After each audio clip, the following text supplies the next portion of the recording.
असतो मा सद्गमय तमसो मा ज्योतिर्गमय मृत्योर्मा अमृतं गमय। ॐ शान्ति शान्ति शान्तिः।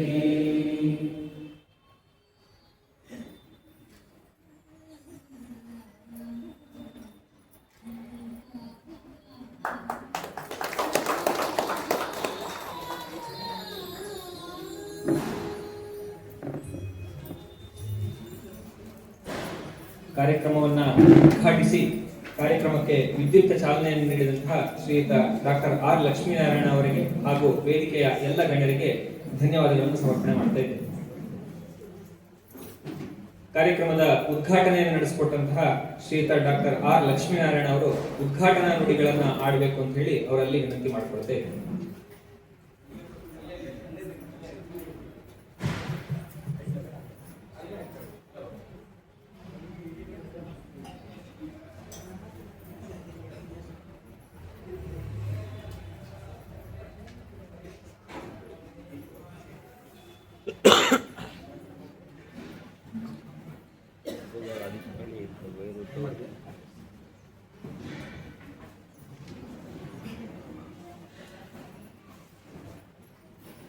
ಎಲ್ಲರಿಗೂ ನಮಸ್ಕಾರ.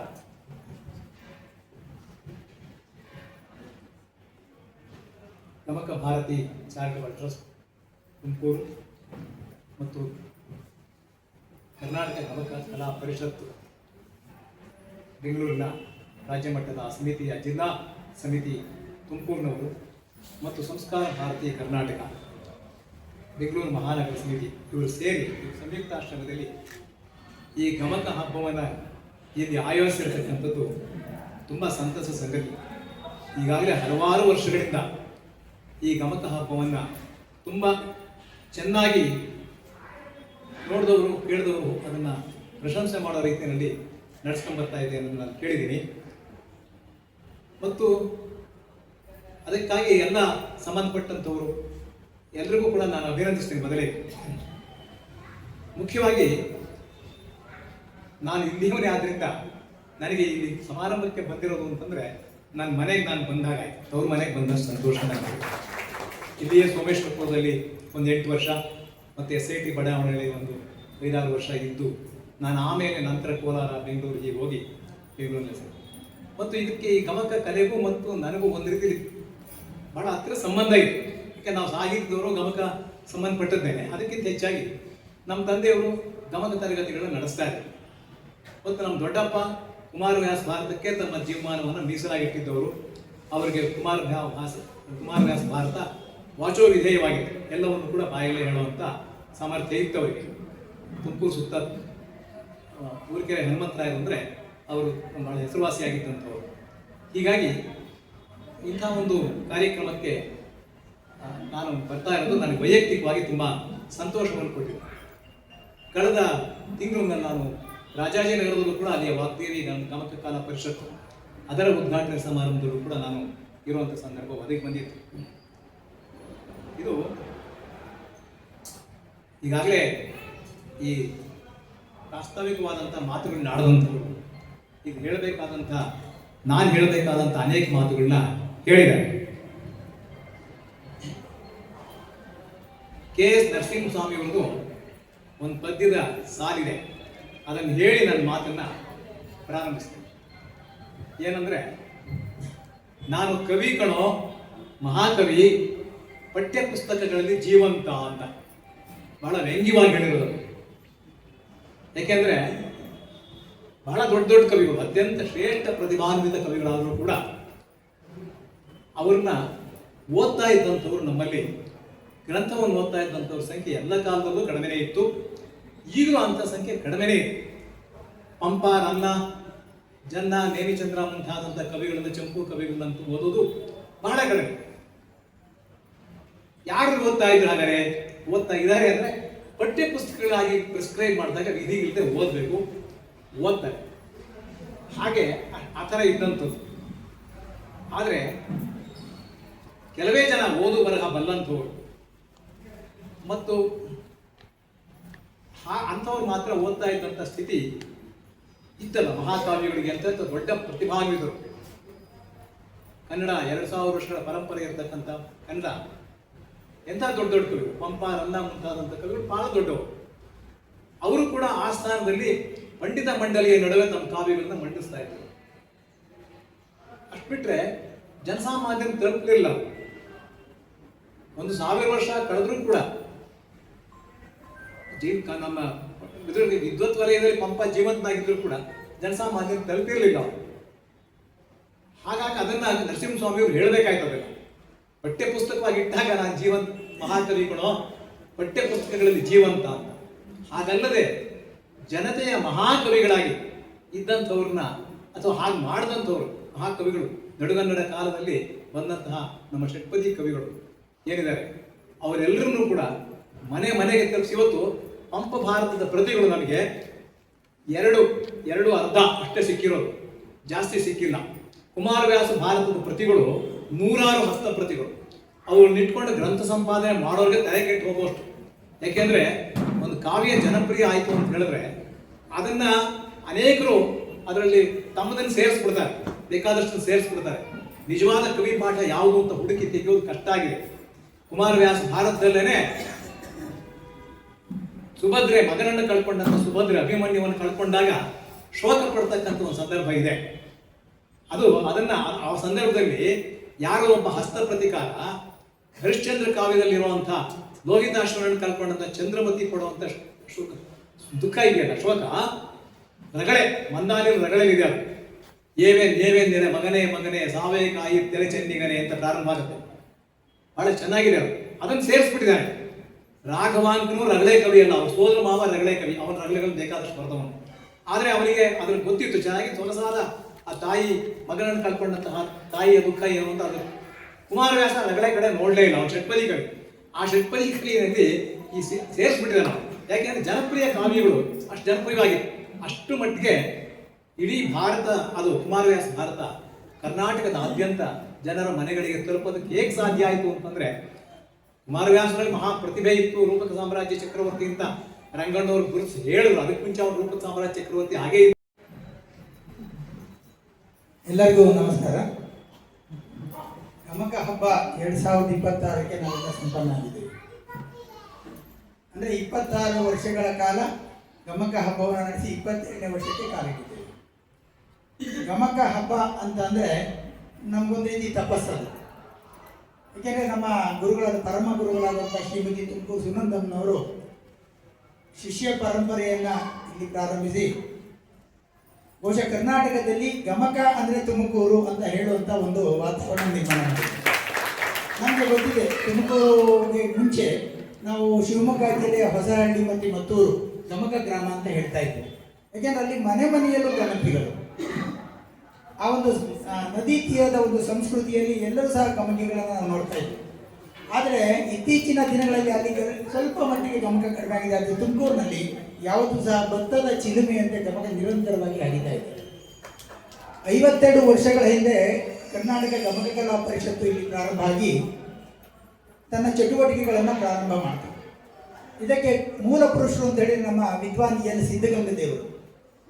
ಸಿದ್ಧಗಂಗದೇವರು ಗಮಕವನ್ನು ತುಮಕೂರಿನಲ್ಲಿ ಪ್ರಾರಂಭ ಮಾಡಿದ ನಂತರ ನಮ್ಮ ಗುರುಗಳಾದಂಥ ಶ್ರೀಮತಿ ತುಮಕೂರು ಸುನಂದಾರವರು ಅವರಲ್ಲಿ ಶಿಷ್ಯೋತ್ಸವವನ್ನು ಪ್ರಾರಂಭಿಸಿ ಇವತ್ತು 100 ಸಂಖ್ಯೆಯಲ್ಲಿ ವಾಚನಕಾರರನ್ನು ಮತ್ತು ವ್ಯಾಖ್ಯಾನಕಾರರನ್ನು ತಯಾರು ಮಾಡಿ ನಾಡಿಗೆ ಒಂದು ವಿಶೇಷವಾದ ಕೊಡುಗೆಯನ್ನು ಕೊಟ್ಟಿದ್ದಾರೆ. ಗಮಕ ಕಲೆ ಎಲ್ಲರಿಗೂ ಅನಿಸುತ್ತೆ ಏನಂದರೆ ಇದು ವಯಸ್ಸಾದವರಿಗೆ ಮಾತ್ರ,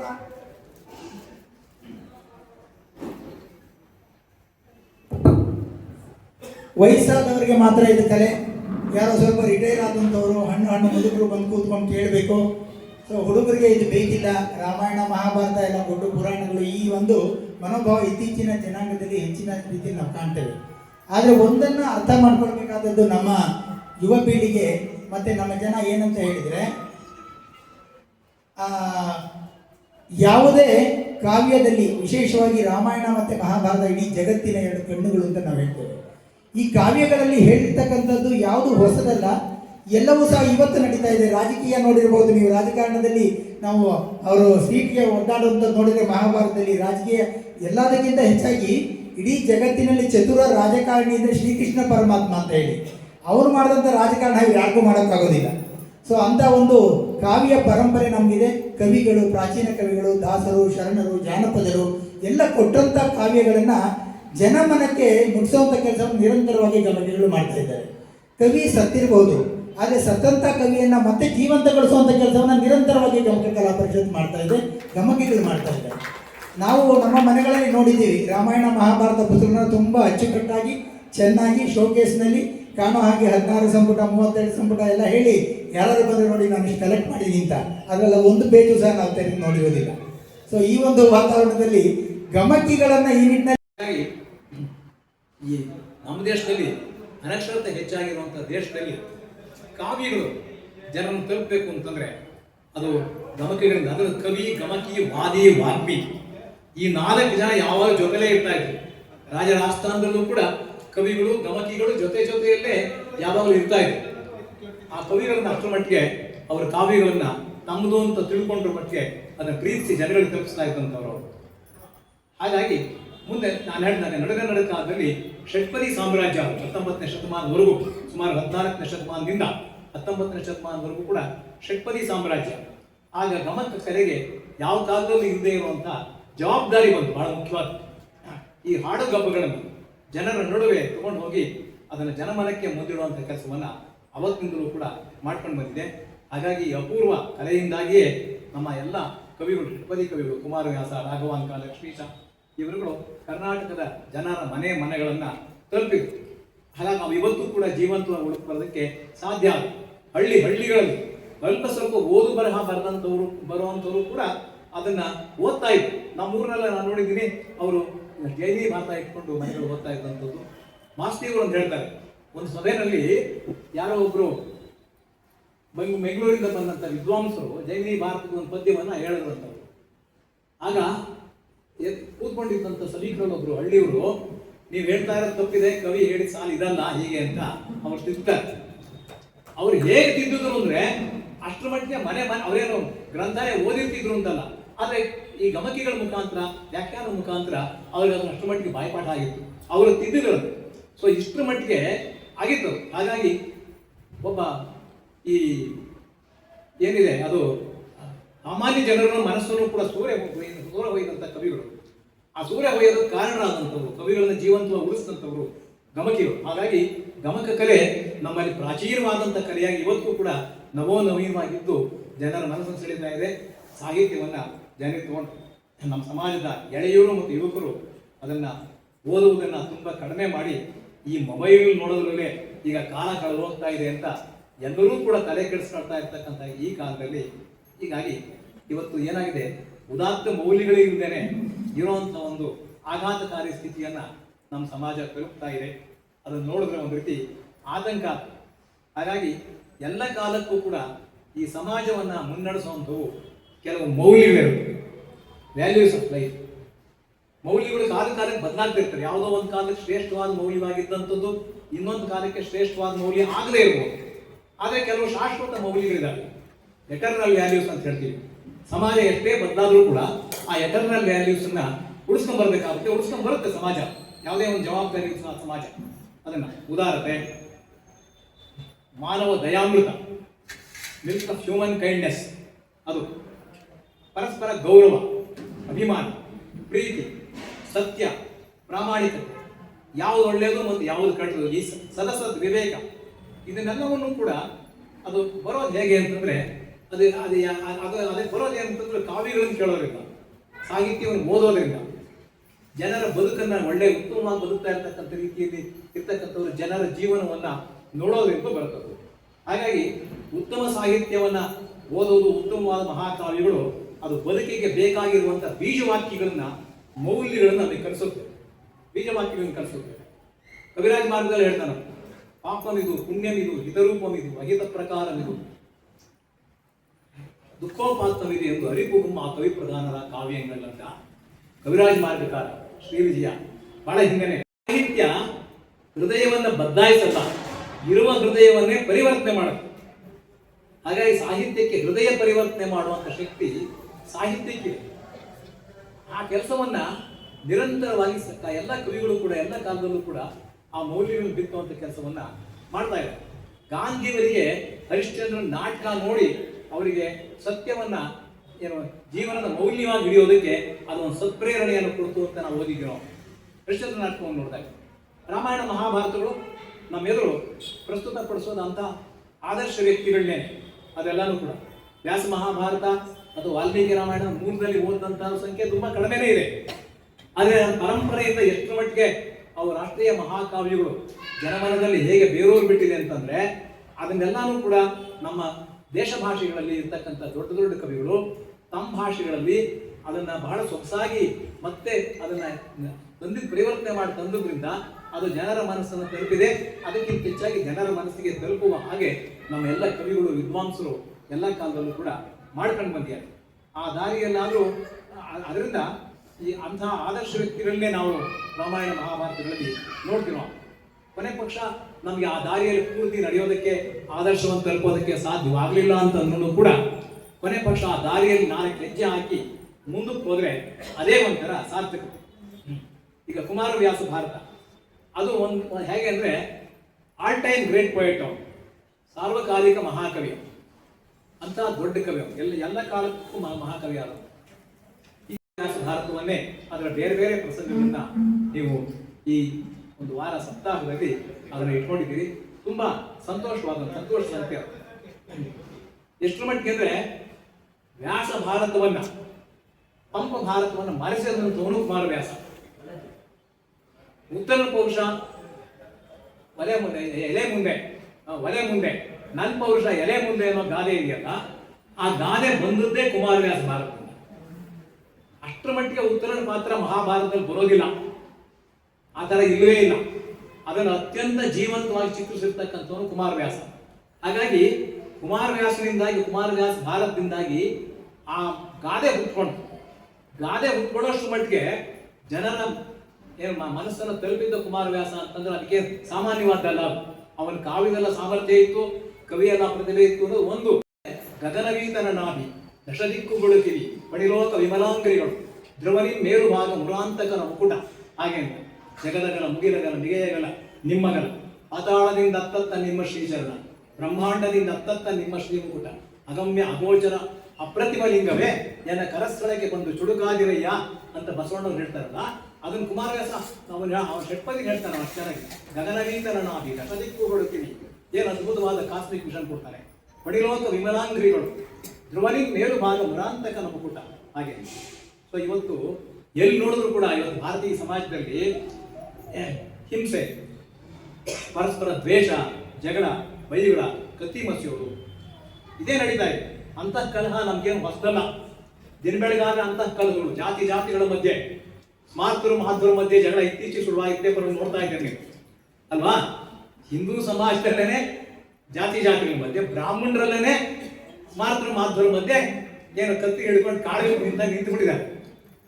ಯಾರು ನಿಜವಾಗಿ ದೊಡ್ಡ ಮನುಷ್ಯರು ಅಂತಂದ್ರೆ ಕಾವಿ ಹುಟ್ಟವರೆಲ್ಲ ದೊಡ್ಡ ಮನುಷ್ಯರು ಅಂತ ನೀವು ಹೇಳಕ್ಕಾಗಲ್ಲ. ಕಾವಿ ಉಟ್ಕೊಂಡಿದ್ದಾರೆ, ಅದೊಂದು ಡ್ರೆಸ್ ಯೂನಿಫಾರ್ಮ್ ಇದ್ದಂಗೆ ಅಷ್ಟೇ. ಮಕ್ಕಳಿಗೆ ಸ್ಕೂಲ್ನಲ್ಲಿ ಯೂನಿಫಾರ್ಮ್ ಮಾಡ್ತಾರಲ್ಲ, ಸನ್ಯಾಸಿಗಳಿಗೆ ಒಂದು ಯೂನಿಫಾರ್ಮ್ ಅಷ್ಟೇ. ಕಾವಿ ಹುಟ್ಟವ್ರನ್ನೆಲ್ಲ ನಾವು ದೊಡ್ಡವರು ಅಂತ ಹೇಳಕ್ಕಾಗಲ್ಲ. ಆ ದೊಡ್ಡತನ ಬರಬೇಕಾದ್ರೆ ತುಂಬಾ ಕಷ್ಟ ಇದೆ. ಹಾಗೆ ಅದು ಕುಮಾರವ್ಯಾಸ ಹೇಳ್ತಾನೆ, ಇದೆಲ್ಲ ಬಂದಿದೆ ಅವನು ಏನು ಇದರಲ್ಲಿ. ಹೀಗಾಗಿ ತುಮಕೂರಿನ ಈ ಗಮಕ ಕಲಾ ಪರಿಷತ್ತು ಇದು ಒಂದು ಹೇಗೆಂದ್ರೆ ನಮ್ಮ ತುಳಿದಲ್ಲಿ ಒಂದು ಅಲೆಕ್ಸಾಂಡರ್ ಅವನು ಎಲ್ಲೋದ್ರೂ ಕೂಡ ಅವನು ಒಂದು ಕತ್ತಿ ಮತ್ತು ಒಂದು ಹೋಮರ್ನ ಹಿರಿಯಟ್ ಇವೆರಡೂ ಕೂಡ ಜೊತೆ ತಗೊಂಡೋಗಿ ತನ್ನ ದಿಂಬಿನ ಕೆಳಗೆ ಇಟ್ಕೊಂತಿದ್ದಾನೆ. ಕತ್ತಿ ದಿಗ್ವಿಜಯ್, ಜಗತ್ತಿನೆಲ್ಲ ದಿಗ್ವಿಜಯ ಮಾಡ್ಕೊಂಡ್ ಬರ್ತದೆ ಕತ್ತಿ. ಹೋಮರ್ ಹಿರಿಯಡ್ ಮಹಾಕವಿ ಅವನು, ಆ ಹೋಮರ್ನ ಹಿರಿಯಡ್ ಕಾವ್ಯ. ಹೀಗಾಗಿ ಕಾವ್ಯ, ಆ ಕಾವ್ಯವನ್ನು ಮೆಚ್ಚುವಂತ ಹೃದಯ ಇದ್ದಂಥ ವ್ಯಕ್ತಿ ಅವನು ಯಾವತ್ತೂ ಕೂಡ ಜನರಿಗೆ ಅನ್ಯಾಯ ಮಾಡೋದಿಲ್ಲ. ಹಾಗೆ ಅವನು ತಪ್ಪಿದ್ರೆ ಅವನು ಸರಿ ನಡೆಸುವಂತ ಸರಿ ದಾರಿ ಹೇಳಿದಂತ ಮತ್ತು ನನಗೆ ಇವತ್ತು ಇಲ್ಲಿ ಬಂದು ನಿಮ್ಮ ಜೊತೆಯಲ್ಲೆಲ್ಲ ಇರೋದಕ್ಕೆ ಅವಕಾಶ ಒದಗಿಸಿದಂತಹ ನಮ್ಮ ಮಂಜುನಾಥ್ ಅವರು ನನಗೆ ಬಹಳ ಅತ್ಯಂತ ಆತ್ಮೀಯ ಬಂಧುಗಳು. ನಮ್ಮ ಸೋದರ ಮೋಹನ್ ಮಗ ಇಲ್ಲಿ ರಾಮಣ್ಣವ್ರು ಇದ್ದಾರೆ. ನಮ್ಗೆ ಅವರೆಲ್ಲ ಹೇಗೆ ಅಂದ್ರೆ ಮನೆಯವರೇ, ಅವ್ರು ಯಾರು ಬೇರೆ ಅಲ್ವೇ ಅಲ್ಲ. ಅಷ್ಟು ಅವರೆಲ್ಲ ವಿಶ್ವಾಸ ಇಟ್ಟು ಈ ಗಮಕ ಪರಿಷತ್ ಅವ್ರ ಮುಖಾಂತರ ನನಗೆ ಇಲ್ಲಿ ನಿಮ್ಮ ಜೊತೆ ಪಾಲ್ಗೊಳ್ಳುವಂಥ ಅವಕಾಶವನ್ನು ಕೊಟ್ಟದ್ದಕ್ಕಾಗಿ ನಿಮ್ಮೆಲ್ಲರಿಗೆ ಕೃತಜ್ಞತೆಯನ್ನು ಹೇಳಿ ನಾನು ಮಾತುಗಳನ್ನ ಮುಗಿಸ್ತೇನೆ.